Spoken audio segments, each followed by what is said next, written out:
Her scream echoed through the dusty cantina like a prayer no one wanted to hear. Isabella Rodriguez collapsed to her knees on the splintered wooden stage, her wrist bound so tight the rope had carved angry red lines into her olive skin. The white checkered shirt she wore was torn at the shoulder, hanging loose and barely covering her trembling form. Dirt streaked her face, mixing with tears she refused to let fall. She was 19 years old, but her dark eyes held the weight of someone who'd seen too much, suffered too long. Every bruise on her arms told a story of the bandits who'd torn her from her family's small farm 3 weeks ago. Every cut spoke of the journey north, where she'd been passed from one set of cruel hands to another until she ended up here, on display like livestock in this godforsaken saloon. The crowd of men pressed closer, their faces twisted with greed and something darker. Whiskey breath and tobacco smoke filled the air, the cantina riot of sweat, leather, and desperation. To them, she wasn't a person with dreams and fears. She was merchandise, a prize to be won. $50 to start, bellowed Martinez, the auction master, a fat man with gold teeth who ran the human trade through this part of Texas.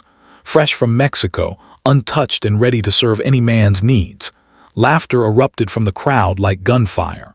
Coins clinked as rough hands dug into worn pockets. Someone shouted, 60. Another voice called 75. Isabella tried to cover herself, but the bindings cut deeper with every movement. Her stomach cramped with hunger. She hadn't eaten in 2 days.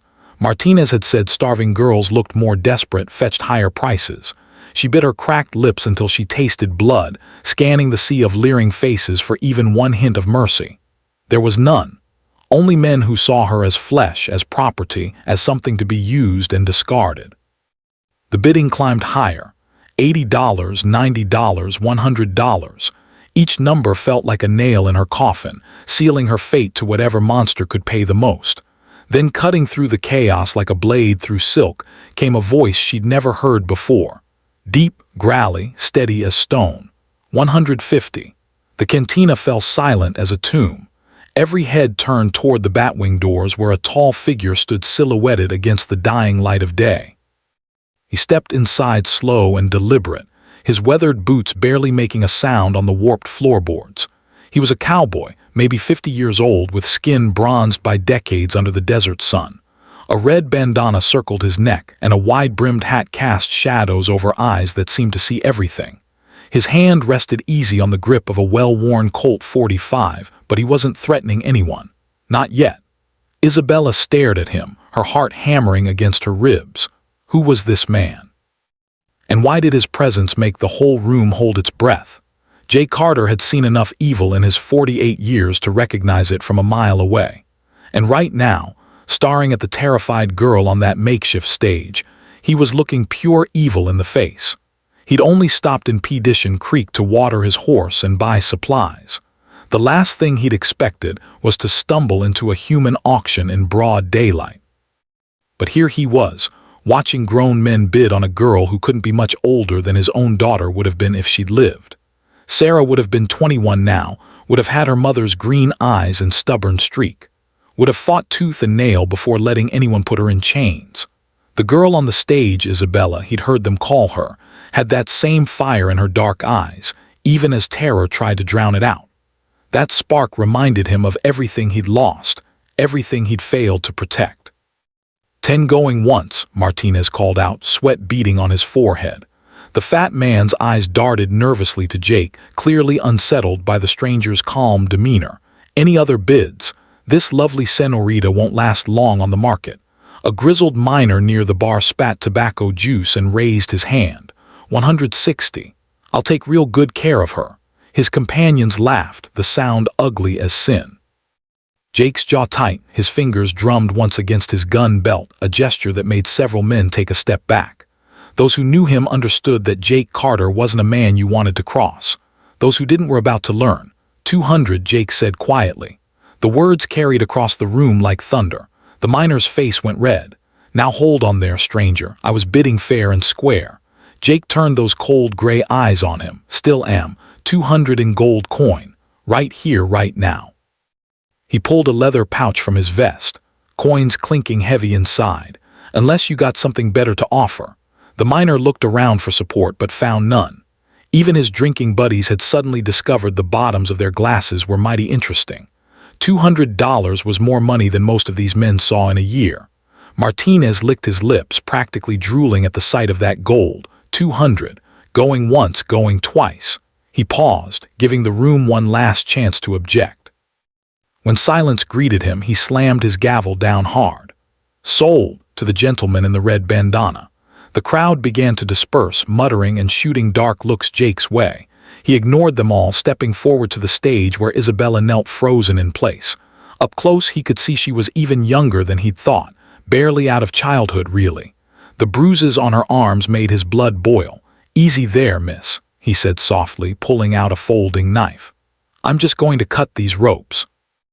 Isabella flinched away, her breath coming in sharp gasps. "Please," she whispered in accented English. "Please don't hurt me." Something cracked inside Jake's chest. "I ain't going to hurt you, girl." "That's a promise." He cut through her bonds with quick, efficient movements, his calloused hands surprisingly gentle.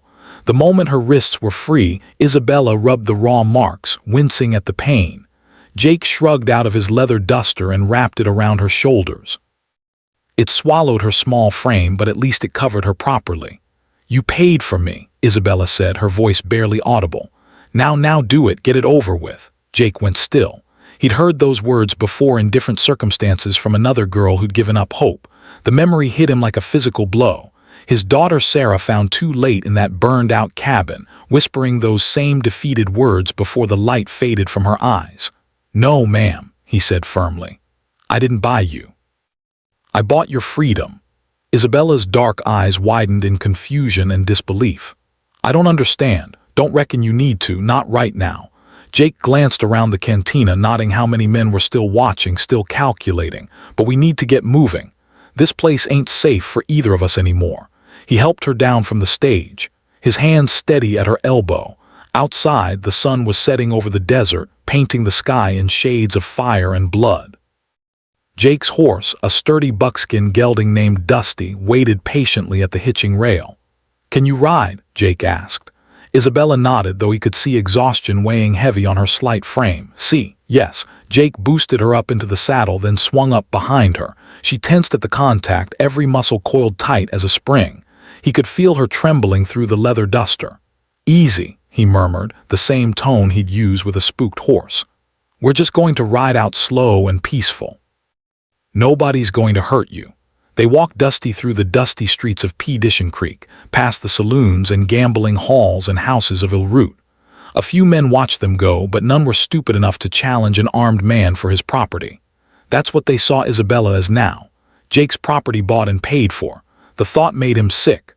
Once they cleared the town limits, Jake urged Dusty into an easy lope across the desert. The stars were coming out overhead, brilliant and cold in the vast darkness. Isabella sat rigid in front of him, afraid to relax, afraid to trust. "What's your name, miss?" Jake asked after they'd written in silence for an hour. "Isabella," she whispered. "Isabella Rodriguez." "Well, Miss Rodriguez, I'm Jake Carter, and I want you to know something. Soon as we find the next town with a sheriff, I'm going to see about getting you back to your family." She was quiet for so long he thought she might not answer. When she finally spoke, her voice was thick with grief. "My family is dead. The bandits, they killed my papa, my mama, my little brother. I am alone." Jake's hands tightened on the reins. Another family destroyed. Another girl left with nothing but pain and fear. The West was full of such stories, but that didn't make them any easier to bear. "Then we'll figure something else out," he said. "But I promise you this, you'll never be sold again. Not while I draw breath." Isabella turned slightly to look at him over her shoulder. In the starlight, her face was all angles and shadows, beautiful and heartbreaking. "Why?" she asked. "Why would you help me? You don't know me." Jake was quiet for a long moment, wrestling with memories he tried to bury. Finally, he said, "Let's just say I got my reasons and leave it at that." They rode on through the night, two strangers bound together by circumstance and tragedy, heading toward an uncertain future under the endless desert sky. Dawn broke pale and thin over the desert, painting the landscape in shades of gold and amber. Jake had been riding most of the night, following cattle trails and deer paths that would be hard for anyone to track. His back ached and his eyes clear as throat, burned with fatigue, but he knew better than to stop too soon. Men like those in Perdition Creek didn't take kindly to losing their entertainment. Isabella had fallen asleep sometime after midnight, her head lolling back against his chest. In sleep she looked even younger, the worry line smooth from her face. Jake found himself adjusting his grip to keep her steady, protecting her even in unconsciousness. When she stirred as the sun climbed higher, Jake guided Dusty toward a cluster of cottonwood trees near a creek bed. The trees would provide shade and cover, and both horse and riders needed water. "Where are we?" Isabella asked, her voice thick with sleep.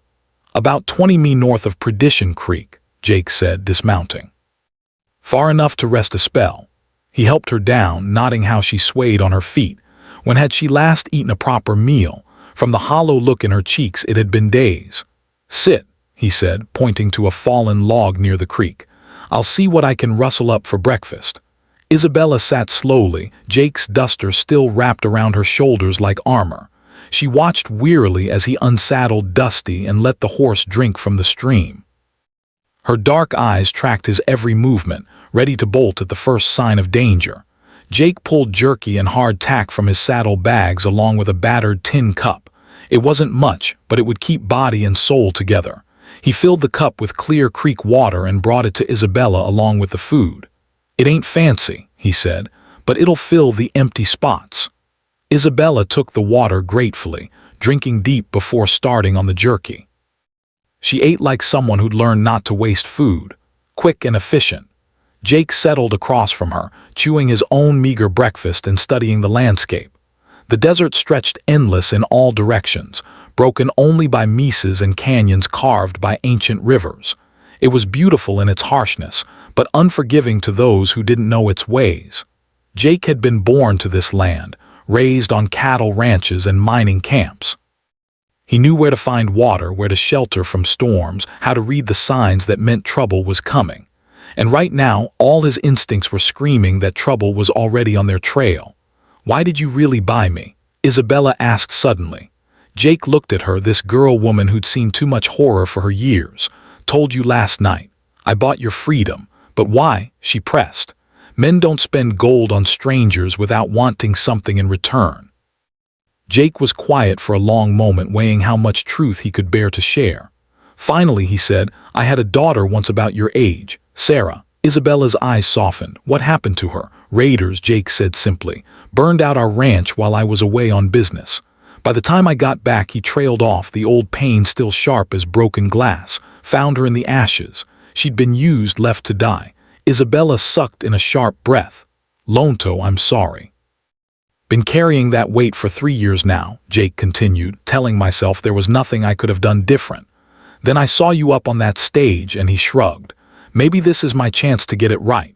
They finished eating in silence, both lost in their own dark thoughts. Jake was checking Dusty's shoes when he heard it, the distant rumble of hoof beats, still miles away but getting closer. "Son of a bitch," he muttered. "What is it?" Isabella asked, alarm sharpening her voice. "Company coming, and I don't reckon they're the friendly type." Jake quickly resaddled Dusty, his movements swift and economical. "We need to move now." Isabella scrambled to her feet, still clutching the duster around herself. "Are they coming for me?" "Most likely." Jake helped her mount, then swung up behind her. "Man like Martinez don't like losing money. Probably sent some boys to collect his property." They splashed across the creek and headed up a steep, rocky slope that would hide their tracks. Behind them, the hoofbeats grew louder. Jake counted at least 4 riders, maybe more. Not impossible odds, but not good ones either. "Hold tight," he told Isabella as Dusty scrambled up the loose stone. "This is going to get rough." They crested the ridge just as their pursuers came into view.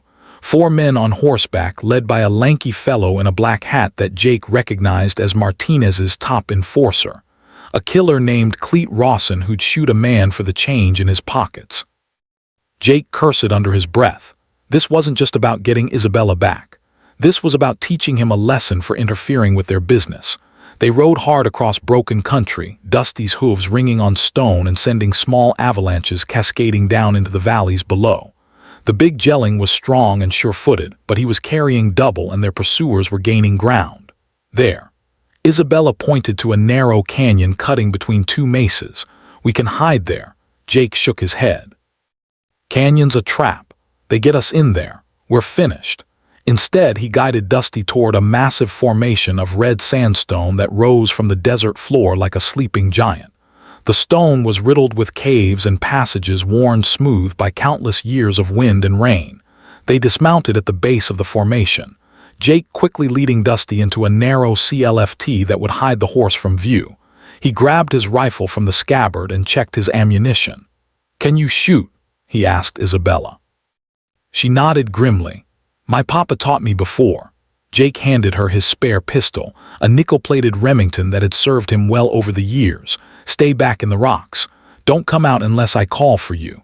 Isabella's fingers closed around the gun's grip. "What about you?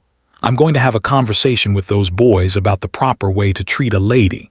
The riders had spotted their trail and were approaching the stone formation, spreading out to cover all the exits. Jake found a good position among the boulders with clear sight lines and solid cover. He settled in to wait. The first shot came without warning, a rifle bullet that spanged off the rock inches from his head. Jake rolled to new cover and returned fire, his bullet taking one of the riders clean off his horse. "That's for Sarah," he whispered. The battle was joined in earnest now, gunfire echoing off the canyon walls like thunder. Jake was outnumbered, but he had the high ground and 20 years of fighting experience. He made every shot count, driving the attackers back with disciplined fire. But ammunition wouldn't last forever and more men might be coming. Jake needed to end this quick and permanent. "Rawson," he called out during a lull in the shooting. "This is between you and me. Let's settle it proper." The lanky gunman stepped into view, his black hat tilted at a cocky angle. "You got something belongs to Martinez, stranger. Hand over the girl and we'll call it square." "Counter offer," Jake replied. "You ride out now and I won't kill the rest of you." Rawson laughed. Big talk for a man outnumbered 3-1. The final exchange was swift and brutal. Rawson went for his gun with the confidence of a man who'd never been beaten. Jake's Colt cleared leather a split second faster, the heavy slug punching through the gunman's chest and spinning him around. The remaining two riders looked at their fallen leader, then at the grim-faced cowboy standing among the rocks like an avenging angel. Without a word, they wheeled their horses and rode hard for the horizon. Jake watched them go, then walked down to check on the bodies. All dead, including Rawson. Good. Dead men couldn't carry tales back to Martinez. "Isabella," he called, "it's over. You can come out now." She emerged from her hiding place, the pistol still clutched in her hands. Her face was pale but determined. "Are they dead or gone?" Jake confirmed. "We're safe for now." Isabella looked at the bodies, then at Jake. For the first time since he'd first seen her, she smiled. A small, fragile thing, but real. "Gracias," she whispered. "Thank you." Jake tipped his hat. "Just returning the favor, miss. Now let's get moving before more show up." 3 days of hard riding brought them to the town of Esperanza, a dusty collection of adobe buildings and wooden storefronts that clung to life around a natural spring. It wasn't much to look at, but it was civilization, a place where Isabella could find work, maybe even passage to somewhere safer.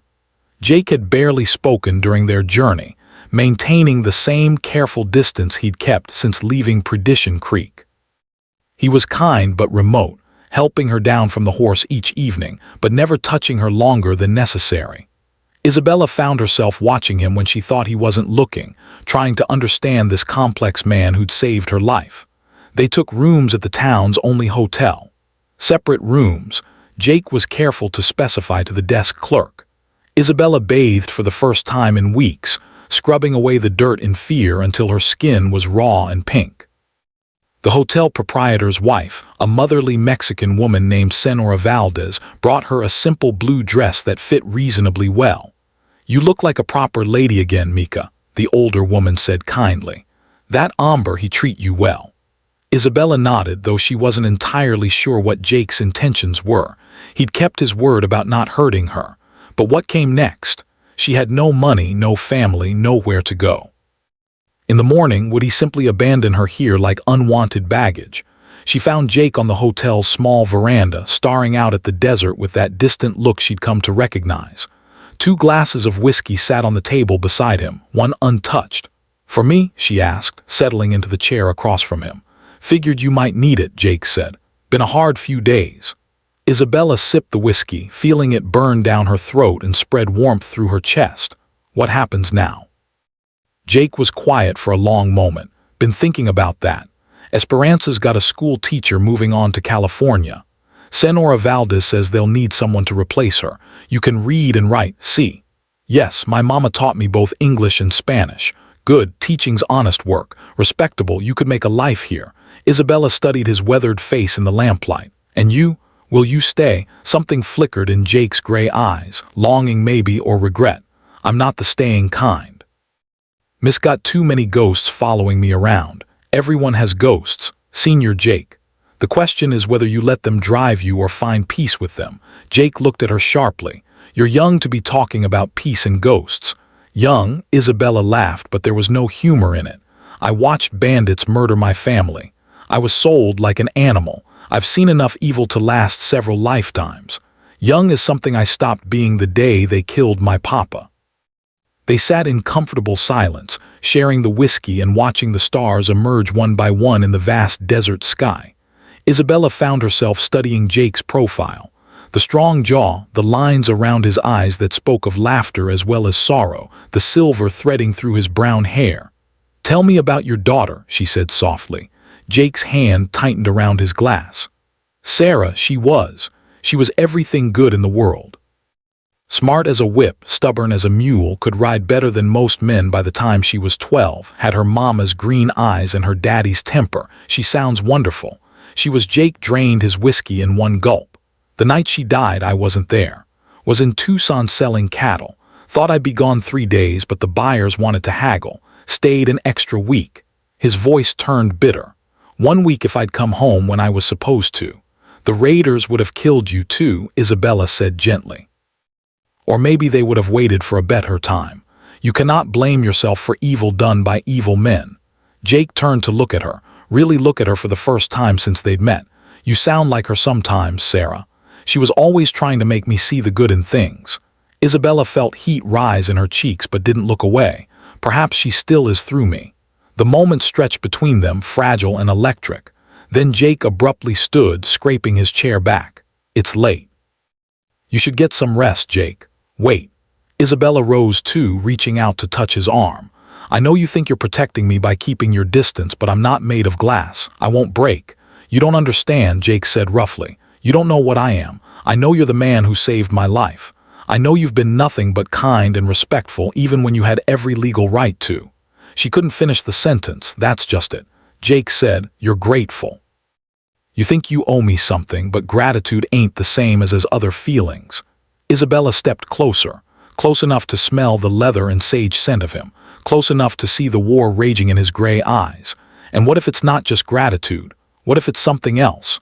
You're 19 years old, Jake said desperately. I'm nearly 50. I've got blood on my hands and a past that would give you nightmares. You deserve better than a broken-down old cowboy with more enemies than friends.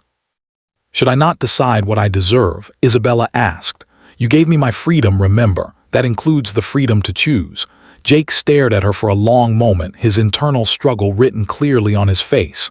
Finally, he reached up and gently touched her cheek, his calloused fingers soft against her skin. Isabella, he whispered. Sweet girl, you don't know what you're asking. Then tell me, she said, covering his hand with hers. Help me understand. Jake closed his eyes, leaning into her touch despite himself. I ain't been with a woman since my wife died. Didn't think I ever would be again. But you, God, help me, Isabella. You make me want things I thought were buried with Sarah and her mother. Then why fight it? Because you've been through hell. Because you might be confusing rescue with love. Because I'm too damn old and too damn broken to be any good for a woman like you. Isabella smiled, the first genuinely happy expression Jake had seen from her. For a smart man, you say some very stupid things. Before he could respond, she rose on her tiptoes and kissed him. It was soft and hesitant at first, then deeper as Jake's resolve crumbled. His arms came around her, pulling her against him as if she might disappear. When they finally broke apart, both were breathing hard. Jake rested his forehead against hers, his eyes still closed. This is crazy, he whispered. See, Isabella agreed, completely. Loco. Does that change how you feel? Jake opened his eyes and looked at her. Really looked at her. not as a victim to be protected or a burden to be managed, but as a woman, a strong, beautiful, fierce woman who'd survived hell and come out the other side with her spirit intact. "No," he said quietly, "it doesn't change a damn thing." This time when he kissed her, there was no hesitation, no holding back. Years of loneliness and grief melted away under the warmth of her lips, the soft sound she made as he held her closer. "Your room or mine?" Isabella whispered against his mouth. Jake pulled back slightly, searching her face. "You sure about this? Because once we cross this line—" "I'm sure," Isabella said firmly.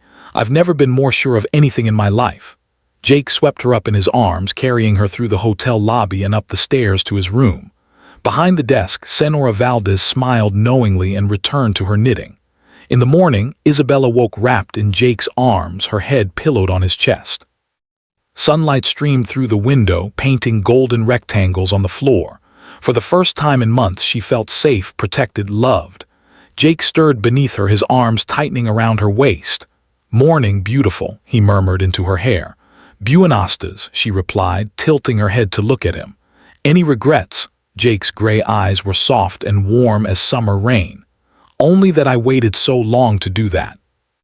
Isabella smiled and kissed the hollow of his throat, tasting salt and warmth and the promise of a future she'd never dared to dream of. Outside, the desert wind whispered through the cottonwoods, carrying with it the scent of sage and possibility.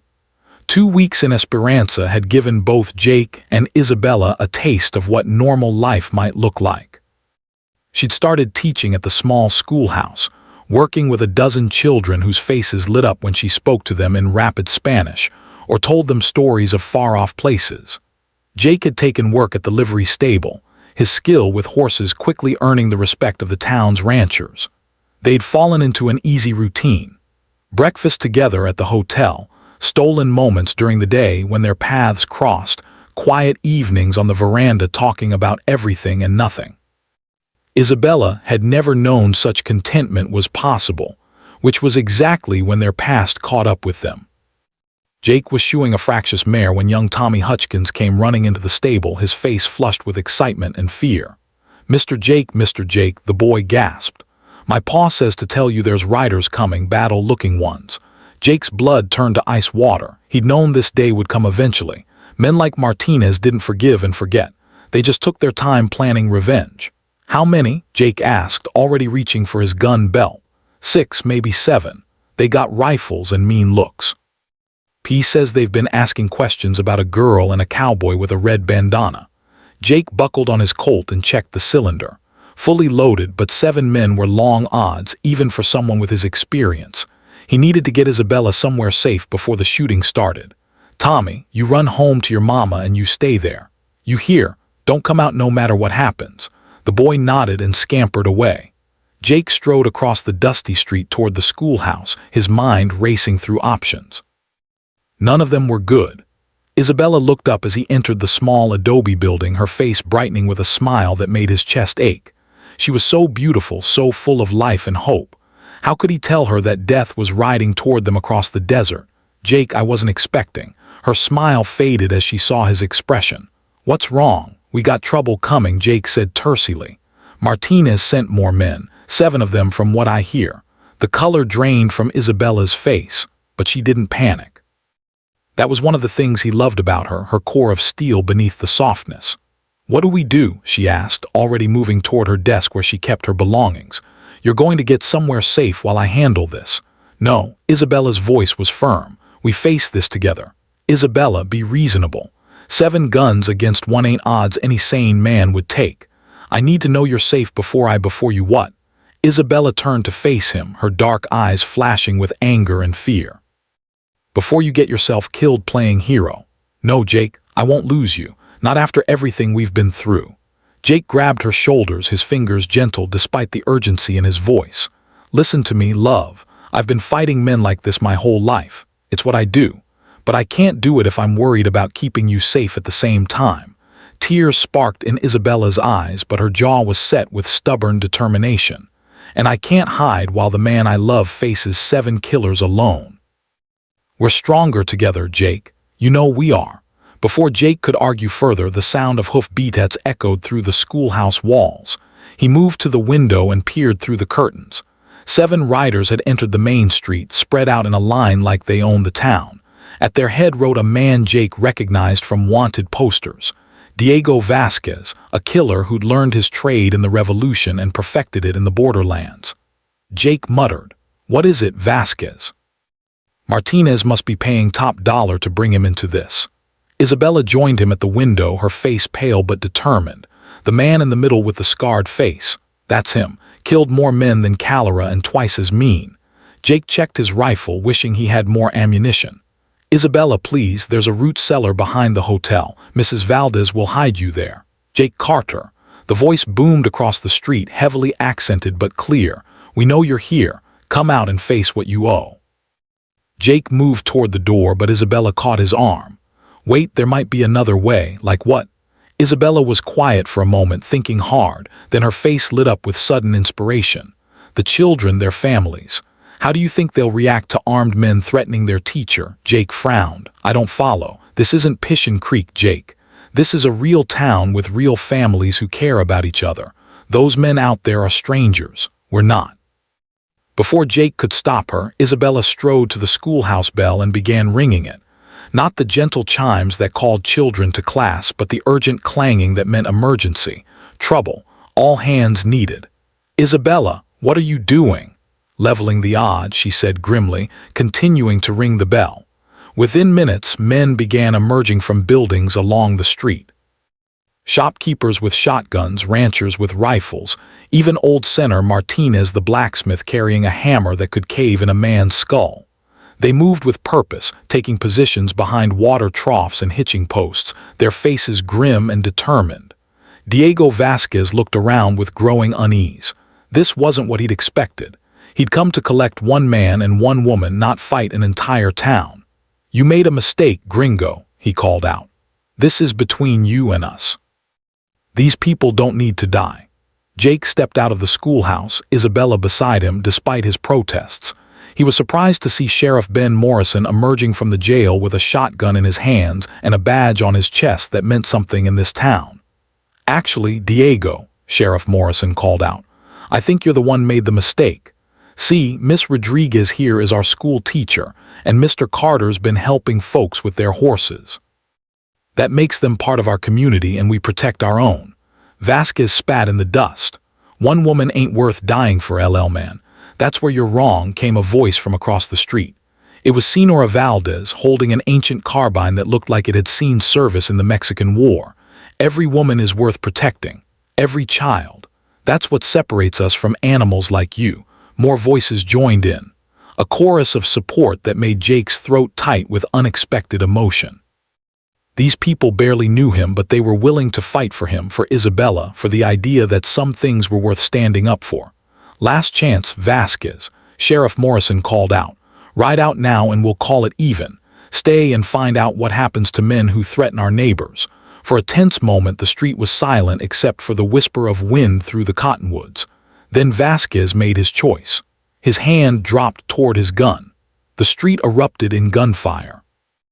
Jake threw Isabella to the ground behind a water trough, covering her body with his own as bullets whined overhead. The townspeople gave as good as they got, their disciplined fire driving the killers back toward their horses. Vasquez himself made a break for the schoolhouse, probably thinking he could use it as a fortress. Jake intercepted him halfway, the two men rolling in the dust as they fought for control of Vasquez's rifle. The Mexican was younger and stronger, but Jake had desperation on his side. He managed to get his knife out, driving it between Vasquez's ribs with a grunt of effort. The killer's eyes went wide with shock, then glazed over as life fled from them. The gunfight lasted less than 5 minutes. When the smoke cleared, 3 of Martinez's men were dead, and the other 4 were riding hard for the horizon, bleeding from various wounds. Not one townsperson had been seriously hurt. Jake helped Isabella to her feet, both of them shaking with adrenaline and relief. Around them, the people of Esperanza were checking on each other, making sure everyone was safe. "It's over," Jake said, hardly believing it himself. "See," Isabella agreed, leaning into his embrace. "It's over." Sheriff Morrison approached, his weathered face creased with a smile. "Reckon Martinez will think twice before sending more men. Word travels fast in this territory. By tomorrow, every gunfighter from here to El Paso will know what happens to folks who threaten Esperanza. Jake nodded gratefully. We owe you all a debt. No debt, Senator Valdez said firmly. Just neighbors helping neighbors. That's how civilized people live. As the crowd dispersed and life slowly returned to normal, Jake realized something had fundamentally changed. For the first time since Sarah's death, he felt like he belonged somewhere, like he had a home worth defending. Isabella squeezed his hand, her dark eyes shining with tears of relief and joy. What are you thinking about? Jake looked around at the town that had risked everything to protect them, then down at the woman who'd brought love back into his life. I'm thinking, he said slowly, that maybe it's time I learned how to stay in one place. Isabella's smile was like sunrise after the longest night. Martinez himself arrived 3 days later with 20 men in a wagon full of weapons. This wasn't about recovering property anymore. It was about reputation. Word had spread across the territory that a fat slave trader had been humiliated by a small desert town. If Martinez didn't make an example of Esperanza, every settlement from Texas to California would think they could defy him. Jake spotted the dust cloud from the schoolhouse roof where he'd been repairing shingles. 20 riders meant serious trouble, more than the town could handle with shopkeepers and farmers, no matter how brave they were. Isabella, he called down. Ring the bell, emergency. Within minutes, Sheriff Morrison and the other town leaders had gathered in the street. Jake climbed down from the roof, his face grim. How many? Morrison asked. 20 plus Martinez himself. They're not coming to talk. The sheriff rubbed his jaw thoughtfully. 20's a lot. More than we can handle head-on. Clear's throat, we could run, suggested Dr. Henley, the town physician. Pack up what we can carry and head for Tucson and let them burn everything we've built. Senora Valdez shook her head firmly. This is our home. We don't run from rats. Jake studied the faces around him. Good people who'd shown him more loyalty in 3 weeks than he'd known in years of drifting. They deserved better than to die for his mistakes. This is my fight, he said quietly. I'll ride out and meet them. Maybe we can settle this without involving the town. Like hell, Morrison snorted. You think Martinez will stop with you? He'll burn us out anyway just to make his point. Isabella stepped forward, her teaching clothes replaced by riding gear and her face set with determination. Jake's right that this started with us, but the sheriff is right too. Martinez won't stop here. Men like him don't leave witnesses. So, what do you suggest? Asked Tom Hutchins, Tommy's father. Isabella looked around the circle of faces, then at Jake. We make our stand here, but we do it smart. What do you mean? Jake asked. I grew up on stories of how my grandfather fought the Americanos in the war. 20 men spread out across open ground or vulnerable, but 20 men channeled into a killing ground. She smiled grimly. That's different. Jake caught on immediately. Block the main street. Force them to come at us single file. Exactly. Wagons across the road at both ends, barricades in the alleys. Turn the whole town into a fortress. Sheriff Morrison grinned. Miss Rodriguez, you've got a devious mind. I like that in a woman. They had less than an hour before Martinez arrived. But the people of Esperanza worked with the efficiency of ants. Wagons were overturned to block the street. Windows were boarded up with firing slits cut through. Women and children were moved to the strongest building, the stone church at the town center. Jake positioned himself at the main barricade with Sheriff Morrison and 6 other men. Isabella insisted on staying with them despite his protests. We settled this argument already, she said, checking her rifle. Where you go, I go. Jake wanted to argue further, but there wasn't time. The sound of hoof beats was getting closer. Martinez appeared at the edge of town like a vision from hell. A massive man in expensive clothes riding a black stallion and flanked by killers who looked like they'd crawled out of nightmares. He surveyed the barricades with amusement. Very clever, he called out in accented English, but you only delay the inevitable. I have all day. And we have all the ammunition in 3 counties, Sheriff Morrison shouted back, plus friends in Tucson who will come looking if we don't send word by sunset. Martinez's smile faded. He knew as well as anyone that the territorial militia didn't take kindly to large armed groups threatening their towns. Here's my offer, Martinez continued. Give me the girl and the cowboy and the rest of you live. Refuse, and I burn this place to ash. The answer came not from Morrison or Jake, but from a dozen voices raised in defiant chorus. "Go to hell." Martinez's face darkened with rage. He raised his hand and brought it down in a chopping motion. His men spurred their horses forward, guns blazing. The battle for Esperanza was brutal and chaotic. Martinez's men quickly learned that charging prepared positions was a good way to die, but they kept coming anyway. The slave trader had promised them a fortune in gold, and greed made men stupid. Jake worked his rifle with mechanical precision, each shot carefully aimed and perfectly placed. Beside him, Isabella proved to be as deadly as she was beautiful. Her bullets finding their marks with the skill her grandfather had taught her father, who'd passed the knowledge to her. The first wave broke against the barricades like surf against rocks, 6 men down, Martinez pulling back to regroup. But the townspeople had taken casualties too, Dr. Henley with a bullet in his shoulder. Young Tommy Hutchkins grazed across the scalp.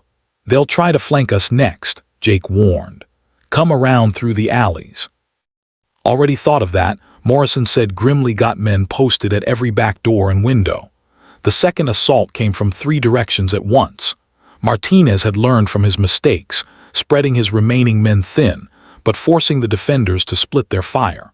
For a few terrifying minutes, it looked like the town might fall. Then Isabella did something that changed everything. She grabbed a burning brand from the blacksmith's forge and dashed toward the overturned wagon that anchored their main barricade. Before Jake could stop her, she'd set the wagon ablaze. "Isabella, what the hell? Trust me," she yelled back, already running toward the next wagon. Jake suddenly understood. The burning wagons created a wall of smoke and flame that channeled Martinez's remaining men into an even tighter corridor. Instead of being able to spread out, they were forced to bunch together, making perfect targets for the townspeople's concentrated fire. The tide turned in that moment. Martinez's men, already demoralized by their heavy losses, broke and ran as the smoke and heat became unbearable. Only Martinez himself remained, standing in the street with his expensive clothes scorched and his face twisted with fury. "This isn't over," he screamed. "I'll come back with 100 men. I'll." Sheriff Morrison's rifle cracked once. Martinez pitched backward off his horse, his threats dying with him in the dust of Esperanza's main street. In the sudden silence that followed, smoke drifted across the battlefield like ghosts seeking rest. The townspeople emerged from their positions, checking on wounded friends and counting their dead. Miraculously, they'd lost only 2 men. Old Senator Martinez, the blacksmith, and Bill Crawford, who ran the general store. Jake found Isabella sitting on the church steps, her rifle across her knees and tears streaming down her soot-stained face. He sat beside her, pulling her into his arms. "It's over," he murmured into her hair. "It's really over this time." "I know," she whispered, "but the cost." Jake looked around at the damage, buildings pocked with bullet holes, 2 good men dead, families grieving. The price of freedom was always paid in blood and sorrow. "They died protecting their home," he said quietly, "protecting what they loved. There's honor in that." Isabella nodded, wiping her eyes. "My grandfather used to say that some things are worth dying for, but the truly important things are worth living for." "What's worth living for?" Jake asked. Isabella looked up at him, her dark eyes reflecting the flames of the burning wagons. "This U.S., the future we can build together." Sheriff Morrison approached, his hat in his hands. "Jake, Isabella, the town council had a meeting. We'd like to offer you both permanent positions." "Jake, we need a deputy sheriff." "Isabella, the school board wants to make you head teacher." Jake looked at Isabella, then at the town they'd fought to defend. For a man who'd spent years running from his past, the idea of putting down roots was terrifying and wonderful at the same time.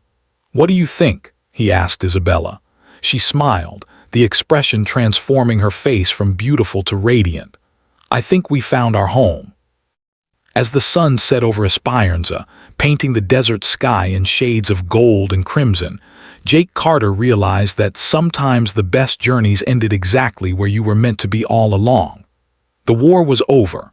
Love had won, and Clear's throat, in a small town in the middle of nowhere, 2 broken souls had found the courage to heal together.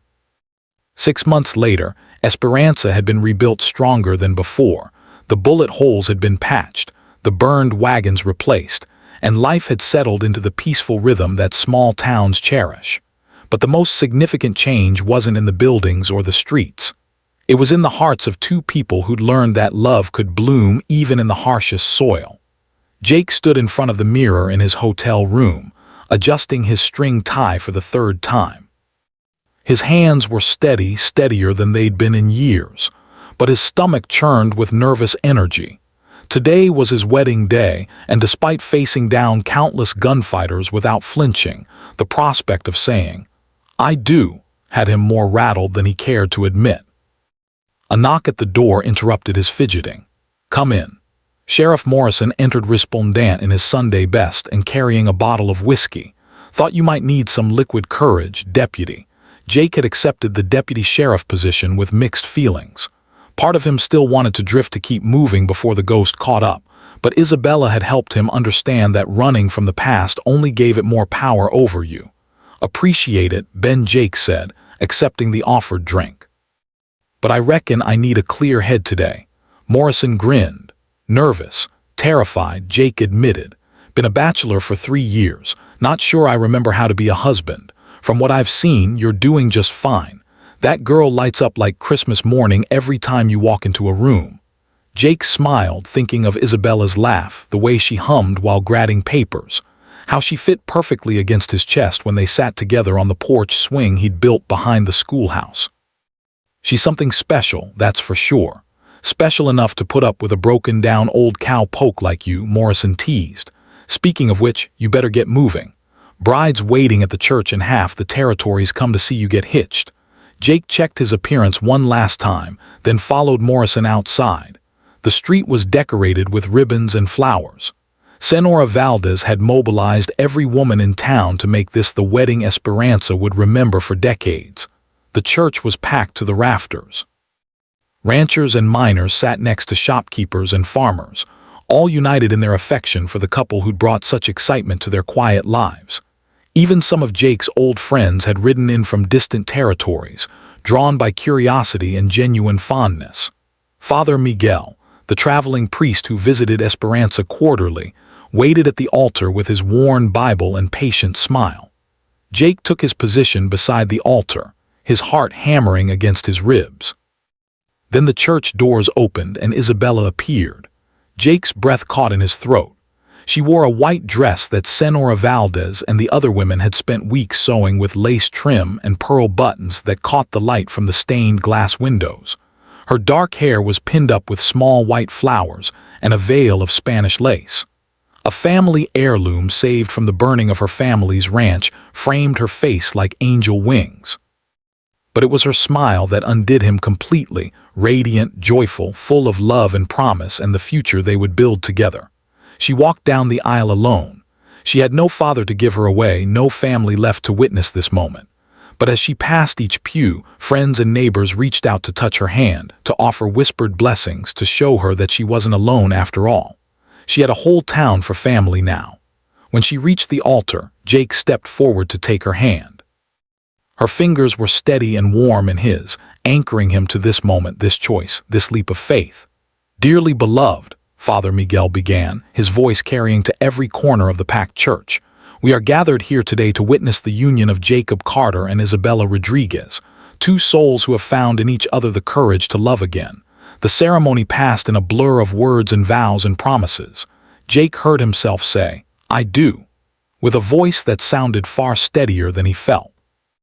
Isabella's voice was clear and strong when she spoke her vows, her dark eyes never leaving his face. "You may kiss the bride," Father Miguel announced with a broad smile. Jake lifted Isabella's veil with hands that trembled slightly, then cupped her face gently and kissed her. The church erupted in cheers and applause, but all Jake could hear was the sound of his own heart finally finding its rhythm again. The celebration that followed lasted well into the night. Tables groaned under the weight of food contributed by every family in town. A mariachi band that had traveled up from Mexico played while couples danced under the stars. Children ran between the tables, drunk on cake and excitement. Jake and Isabella moved through the crowd accepting congratulations and well wishes, but never straying far from each other's side. They danced to every song, even the fast ones that left them breathless and laughing. As the evening wound down and the last guests began to drift home, Jake and Isabella found themselves alone on the church steps, looking out over the town that had become their home. "No regrets?" Jake asked, his arm around his wife's waist. "Only that we waited so long to do this," Isabella replied, leaning into his warmth. "What about you? Any second thoughts about marrying a woman who's only known you 6 months?" Jake was quiet for a moment, thinking about the journey that had brought them here. The auction, the chase, the battles, the quiet moments that had grown into something beautiful and lasting. "I've been thinking about time," he said finally. "How some folks know each other for years and never really see each other. But then there's people like us who recognize something true right from the start." Isabella turned in his arms to face him. "And what did you recognize in me?" "Courage," Jake said without hesitation. "Strength. The kind of woman who'd stand up to 7 gunfighters rather than let the man she loves face them alone. And I recognized a man who would spend his last dollar to buy a stranger's freedom, then give her his coat without expecting anything in return." They kissed again, soft and sweet under the desert stars. Somewhere in the distance, a coyote howled, not with loneliness but with the wild joy of being alive and free. "So, what happens now?" Isabella asked. "What do we do with our happily ever after?" Jake grinned, the expression transforming his weathered face into something boyish and hopeful. "Well, Mrs. Carter, I was thinking we might start with building a house. Something with a big kitchen for you and a workshop for me. Maybe room for a couple of kids running around the yard." "Kids?" Isabella's eyes sparkled with mischief. "And how many kids were you planning on having, Deputy Carter?" "Oh, I don't know. How about we start with one and see how it goes?"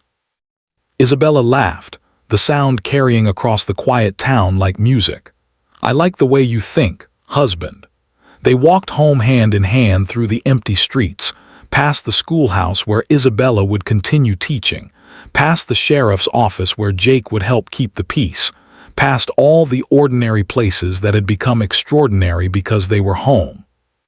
Their house, the one they'd rent until they could build their own, sat at the edge of town, close enough to hear the church bells but far enough out to see the stars without interference.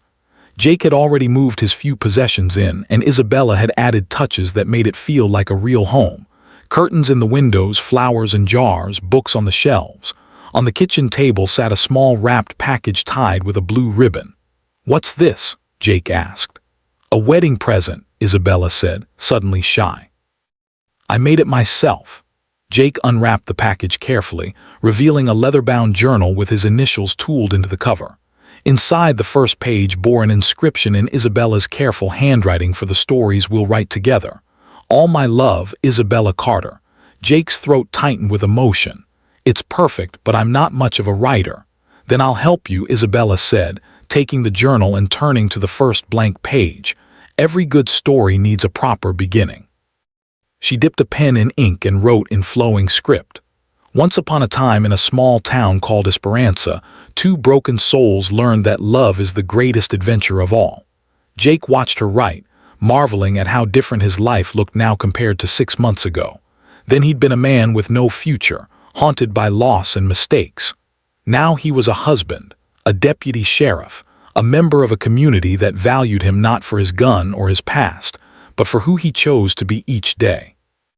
"What are you thinking about?" Isabella asked, looking up from the journal.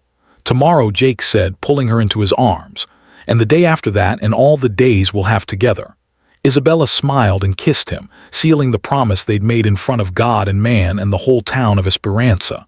Outside, the desert wind whispered through the cottonwoods, carrying with it the scent of sage and wild flowers and new beginnings. The story that had started with fear and desperation had become something beautiful. Proof that even in the harsh landscape of the frontier, love could take root and flourish. And in a small adobe house on the edge of nowhere, 2 hearts that had found each other against all odds settled into the sweetest rhythm of all, forever. The schoolhouse bell chimed softly in the evening breeze as Isabella Carter walked across the yard toward home. At 24, she carried herself with the confidence of a woman who'd survived hell and built heaven from the ashes. Her white cotton dress, now proper and unstained, swayed gently as she balanced a stack of children's drawings in one arm and cradled her swollen belly with the other. 5 years. Had it really been that long since that terrifying night in Perdition Creek? Sometimes it felt like a lifetime ago. Other times, like yesterday, the scars had faded. Both the visible ones on her wrists where the ropes had cut deep, and the invisible ones that had taken much longer to heal. She paused at the white picket fence Jake had built around their property, smiling at the sight that greeted her every evening. Their house sat nestled among cottonwood trees painted yellow like sunshine, with green shutters that Jake had carved with intricate patterns during the long winter evenings. Flowers bloomed in neat rows along the front porch. Roses, marigolds, and the wild desert blooms she'd transplanted from the hills. But it was the man on the porch that made her heart skip, just as it had that first night when he'd stepped through the cantina doors like some avenging angel. Jake sat in his rocking chair, his 5-year-old daughter, Ilelina, perched on his lap as he read from a well-worn book of fairy tales. His hair was more silver now, lines deeper around his eyes, but those gray eyes still held the same steady warmth that had saved her soul. The deputy sheriff's badge caught the last rays of sunlight as Alina giggled at whatever story he was telling. "Mama!" Alina scrambled down from her father's lap and ran toward the gate, her dark pigtails bouncing. She had Jake's steady temperament, but Isabella's expressive eyes, a perfect blend of both their spirits. "Careful, Pina," Isabella called, opening the gate with her free hand. "Remember what Papa said about running when Mama's carrying the baby." Ilelina slowed to a careful walk, then wrapped her arms around Isabella's legs. "Did the baby move today? Can I feel?" Isabella set down her papers and placed Alina's small hand on her belly. Right on cue, their unborn son, they'd felt certain it was a boy, gave a strong kick that made Alina's eyes widen with wonder. "He's going to be strong like Papa," Alina declared solemnly. "Strong like his sister too," Jake said, rising from his chair and crossing to them. At 53 he moved with the same quiet confidence, though Isabella sometimes caught him favoring his left leg, where a bullet had grazed him during a cattle rustler incident 2 years back. Jake kissed Isabella's forehead, then her lips, the gesture as natural as breathing after 5 years of marriage. "How were the little ones today?" Miguel Hernandez can finally read a full page without help, and Sarah Bate Morrison drew this. Isabella held up a crayon drawing of a family, a tall man in a hat, a woman in a yellow dress, and a little girl between them, all holding hands under a bright sun. "Looks about right to me," Jake murmured, his arms settling around Isabella's waist. They stood together in the gathering dusk, watching Ilelina chase fireflies in the yard while the first stars appeared overhead. These quiet moments were what Isabella treasured most, not the dramatic rescues or the gunfights that had brought them together, but the simple rhythm of daily life they'd built. Morning coffee shared on the porch, Jake reading the territorial newspaper aloud while she graded papers, Alina's bedtime stories that usually involve brave princesses who rescued themselves. "Sheriff Morrison stopped by the office today," Jake said as they walked toward the house. "Got word from the territorial capital. They're thinking about making Esperanza an official county seat." Isabella's eyebrows rose. "Really? That would mean more people, more businesses, maybe even a proper hospital." Jake's expression was thoughtful. "Change is coming whether we want it or not. The railroad survey team was through last month. They're planning a spur line that'll run right through town." Isabella felt a familiar flutter of anxiety. Change had never been kind to her before. Every time life had seemed stable, something had shattered it. Her family's farm, her capture. Even their early days in Esperanza had been marked by violence. Jake must have sensed her tension because he stopped walking and turned to face her. "Hey, what's that look for? What if things change too much? What if Esperanza becomes like those big towns where people don't know each other? Where a girl could be sold at auction and nobody would care enough to stop it?" Jake finished gently. Isabella nodded, unable to voice the fear that sometimes woke her in the night, that their happiness was too fragile, too precious to last. Jake cupped her face in his hands, callous thumbs brushing her cheeks. "Isabella, listen to me. We're not the same people who rode into this town 5 years ago. You're not that frightened girl and I'm not that broken-down drifter. We've got roots here, real ones. But what if the sun don't rise tomorrow? What if the stars fall out of the sky? Jake's voice was patient but firm. We can't live our lives afraid of May's love. All we can do is hold tight to what matters and face whatever comes together. Elena appeared at their side, holding a jar with 3 captured fireflies. Look, Mama, I caught some stars. Isabella knelt down carefully, one hand on her belly. They're beautiful, Mika, but you know what we do with beautiful wild things. Elena's face scrunched in concentration, then brightened. We let them go so they can be free. That's right. Isabella helped Elena unscrew the jar lid, and they watched the fireflies spiral up into the darkening sky like tiny golden spirits returning home. Later, after Elena was tucked into bed with her favorite doll, and Jake had checked the locks on the doors and windows, old habits died hard. Isabella stood at their bedroom window, brushing her long hair. In the mirror, she could see Jake removing his gun belt, something he'd only started doing in the last year as Esperanza had grown more peaceful. Do you think she'll remember? Isabella asked quietly. Elena, I mean the early days when there was trouble. Jake hung his gun belt on the bed post within reach but no longer worn constantly. She might remember some, but what she'll really remember is growing up in a house full of love in a town where people looked after each other. That's not such a bad thing to carry forward. Isabella turned from the mirror to find Jake watching her with an expression that still made her breath catch. Even after 5 years, sometimes she couldn't quite believe this was her life. This good man, this safe home, this growing family. I love you, she said simply. I love you too, Jake replied, pulling back the quilt on their bed. Both of you, all 3 of you, come October. As they settled into bed, Isabella's head on Jake's shoulder and his hand resting on her belly, she thought about the conversation they'd had about change. Maybe Jake was right. Maybe she wasn't that terrified girl anymore. That girl had been broken by circumstances, defined by what had been done to her. But Isabella Carter, wife, mother, teacher, she was something different, something stronger, something built not from fear but from choice, from love freely given and received. From a community that had fought for her and a man who'd seen her worth when she couldn't see it herself. The baby kicked again, strong and insistent, and Jake chuckled in the darkness. Already eager to get into the world, he murmured. I wonder what kind of world it'll be for him, Isabella said.